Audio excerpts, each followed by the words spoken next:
Guys, this is a really good case.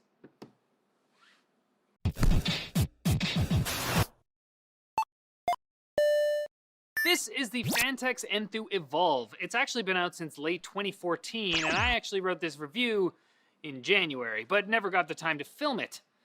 Life is hard sometimes. But since the ITX version of this case is out now, and we'll be doing a video of that shortly actually, so make sure you're subscribed for that, I thought it was only fair we do this one finally.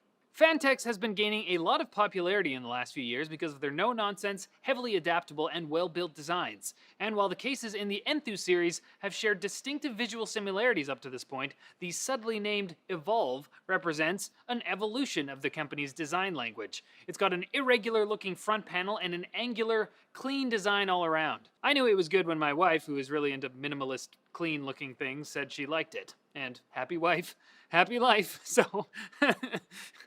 While Phanteks' other cases are colossi, this one goes for a slightly more compact form factor supporting mATX and mITX motherboards, but the overall construction is still extremely sturdy, thick aluminum outer panels and inner frame, with some ABS plastic for the fan filters. Let's start with the exterior.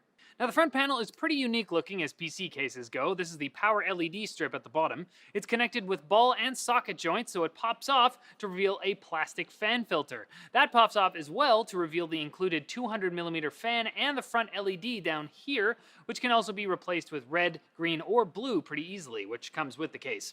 If you so desire, there's also mounts for two 120 or 140mm fans, or a 240 or 140mm radiator, but not a 280.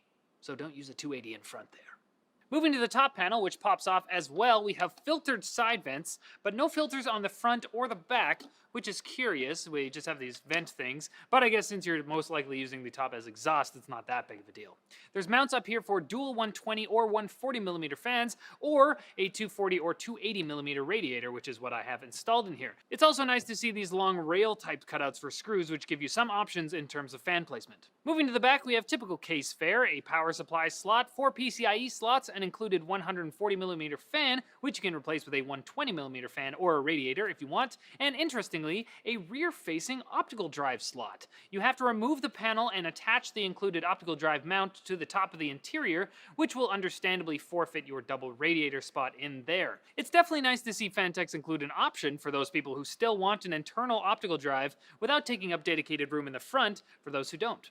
On the bottom of the case, we got 4 rubber feet and a removable dust filter for the power supply. There's also screws here, which you could unscrew in order to remove the power supply. Onto the side panels. On the left side, we've got your I/O with power and reset switches, 2 USB 3, mic, and headphone ports, and on the right side, a decent-sized window to show the internals. Phanteks took a cue from Corsair's 760T and put them both on hinges for super easy access to the inside, while at the front they're connected with ball and socket joints. A note about these, it's very easy to make crappy ball and socket joints, and let me just say that these make a great balance between being impossible to pull off and being too loose. Some people aren't fans of ball and sockets, but this is a great implementation of the design. As I said, the doors swing open and lift to remove. Now here's a nice touch, foam lining the edges to prevent damage to the panels if you accidentally slam it shut or something. Jack thought they might be for some sound dampening too, but I didn't test that. Anyways, nice job, Phanteks.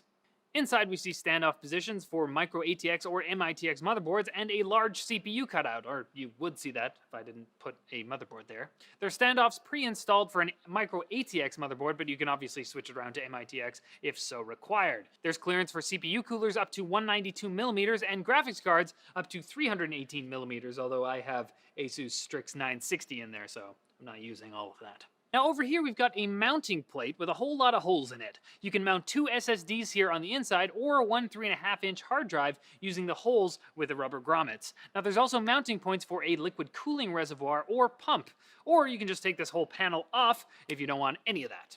Down here is a perforated metal panel separating the power supply and hard drive cage from the main body. There's a separate removable panel near the front if you want to install a pump down there in place of the hard drive cage. And onto the other side, we've got clearance for power supplies up to 216mm, which will be cushioned with luxurious foam pads, and the aforementioned drive cage with 2 toolless drive trays. I've got to say, I really like these drive trays. They've got these swingy things that lock into place, and that's all you got to do to secure your drive in there, so That's pretty awesome. I like these.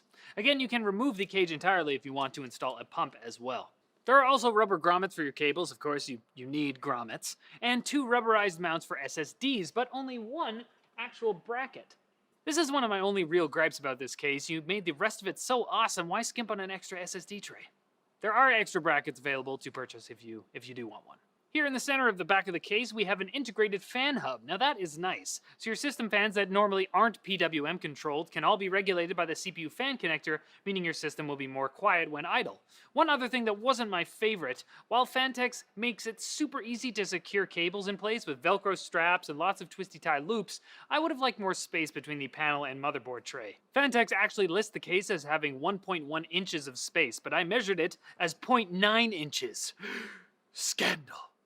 But with a little bit of cable management, the panel should close fine. All in all, the Enthoo Evolv isn't just about nice, clean looks. It's got a kick-ass interior as well. Now, at $169.99 MSRP, that's Canadian, it's not super affordable, but I'd almost say the price is justified by the extremely high build quality and versatile internals. I'm looking forward to playing with the Evolv ITX, which comes in at a lower price point, around $80, and Phanteks has an ATX version coming this year as well, so stay tuned for those videos. But that's it for this video, guys. Let me know in the comments, what do you guys think about the Evolv's design? Are you more partial to Phanteks' other case designs? Sound off below. Thanks for watching. Go ahead and like or dislike the video, whatever butters your toast. Yep, and don't forget to subscribe for more videos like this from NCIX.